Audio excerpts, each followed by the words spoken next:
All right, you've set your goals for 2026. You're fired up, you've got a plan, but a few weeks or months in, that familiar feeling starts to creep in. Burnout, frustration, that sinking sense you're spinning your wheels. What if I told you this happens to most people for a reason? And it's not because their goals are too ambitious.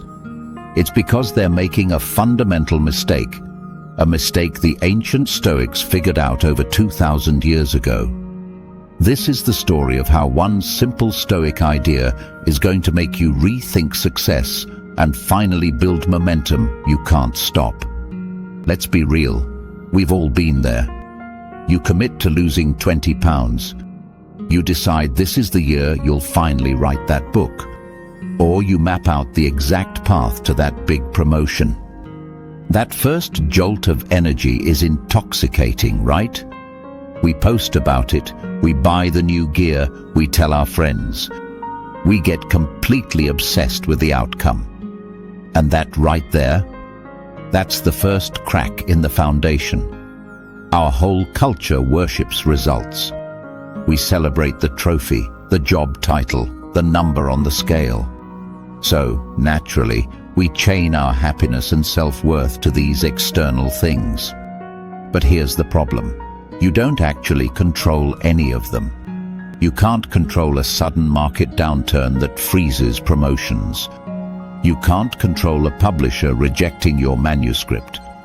You can't control a weight loss plateau, even when you're doing everything right. When we stake our success on things we don't have the final say on, we're basically gambling with our own peace of mind. This is the hustle culture trap. It screams at you to just grind harder, push more, and sacrifice everything for a result that was never entirely in your hands to begin with. And when that result doesn't show up on time, we feel like a failure. We burn out, get cynical, and ditch the goal, telling ourselves we just didn't have enough willpower. But it was never about willpower. It was about focus. We were focused on the wrong thing entirely. We suffer more in our imagination of what isn't going right than in the reality of the moment. Nearly 2,000 years ago, a former slave who became one of the most respected philosophers of his time, Epictetus, gave us the key to breaking this cycle. He laid out a principle so simple, yet so powerful, it can completely change how you approach your life. It's called the dichotomy of control. Epictetus said that in life, some things are up to us, and some things are not. The things within our control are our opinions, our choices, our judgments, and our actions, basically our own inner world. Outside of our control, pretty much everything else, our reputation, our wealth, what other people do, and, most importantly for this conversation, the outcomes of our efforts. He put it this way: if you recognize that only what is truly yours is yours, and what belongs to others is theirs, then no one will ever be able to pressure you or hold you back. You'll do nothing against your will, and no one can hurt you. Think of an archer. A skilled archer controls a lot. She controls her training, her focus, the quality of her gear, the exact moment she lets the arrow fly. She controls every single part of her effort. But once that arrow leaves the bow, she has zero control over a sudden gust of wind that might knock it off course. She doesn't have the final say on whether she hits the bullseye. A foolish archer obsesses over the target. Her happiness soars or plummets, depending on where the arrow lands.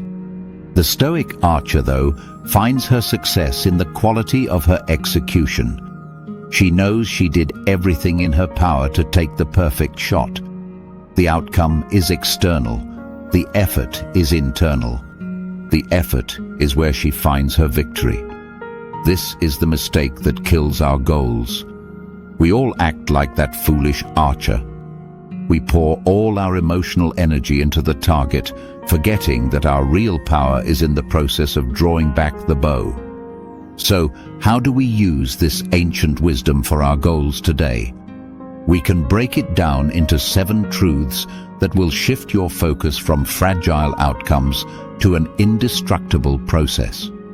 Truth 1. Separate inputs from outputs. Your first job is to get brutally clear on what you can control versus what you can't. Your goal for 2026 isn't to get the promotion.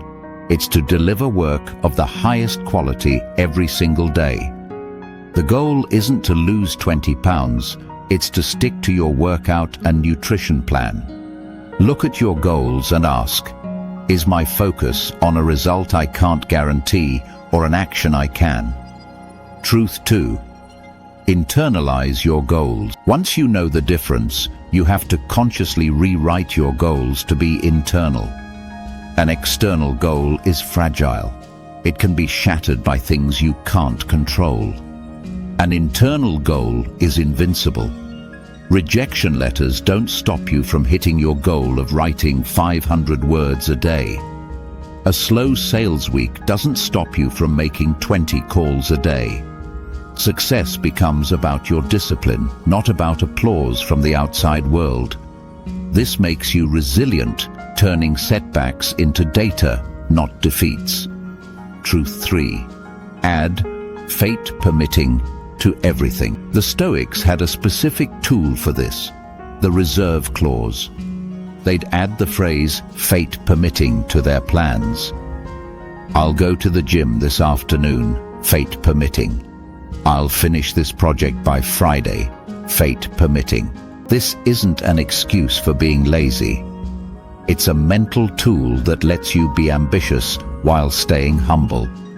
It allows you to go all in on your actions while acknowledging the final result isn't totally up to you, protecting you from the crushing weight of disappointment. Truth 4. Build systems, not bursts of intensity. Hustle culture loves glorifying unsustainable intensity. Stoicism, on the other hand, is all about sustainable systems. You don't have to be a hero every day. You just have to follow your system. Instead of depending on flashes of motivation that lead to burnout, focus on small, reliable habits. A 20-minute workout on a day you feel drained is infinitely better than skipping it because you can't do your full 90-minute routine. Consistency beats intensity.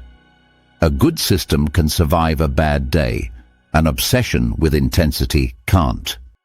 Truth 5.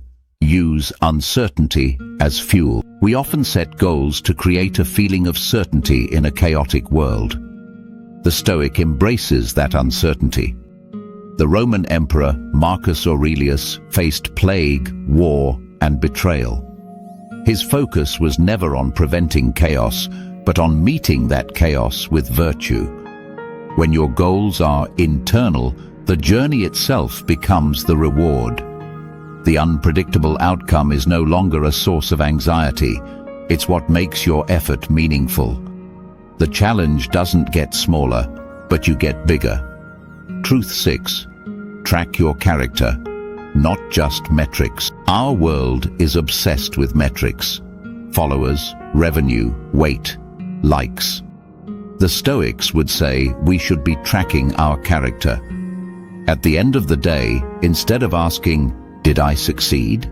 Ask, did I act with courage today? Was I disciplined? Did I act with wisdom? You can have a day where every external metric goes in the wrong direction, but if you lived by your values, you can still go to bed seeing it as a success. Your self-worth becomes stable and immune to the whims of fortune. Truth 7. Find freedom in the effort. This is the final click. When you truly get this, you find a new kind of freedom. You're no longer a slave to praise or criticism. You're not devastated by failure or overinflated by success. Your peace of mind comes from knowing you gave your absolute best to the things you actually control. That is real success, and no one can ever take it away from you. The peace you're looking for in 2026 won't come from achieving your goals. It comes from knowing you have total control over the one thing that matters, your own actions. If this idea of internal goals and focusing on the process clicks with you, give this video a like and subscribe for more ideas from ancient philosophy. And drop a comment below. Which of these 7 truths hit you the hardest? I love to hear your thoughts. As you go through 2026, you're going to face roadblocks. Things won't go according to plan. That's a guarantee. But your goals don't have to be another victim of life's chaos. The great Stoic mistake is tying your happiness to the unpredictable world outside of yourself. The solution is to pull your focus back to the one area where you are in complete control, your own mind and your own actions. Stop chasing outcomes. Start embodying the process. Redefine your success not as hitting the target, but as the integrity and quality of your aim. When you do that, you don't just build momentum, you build a fortress of inner peace that no external event can ever touch. You win the day, every single day, because you're focused on the only victory that truly matters.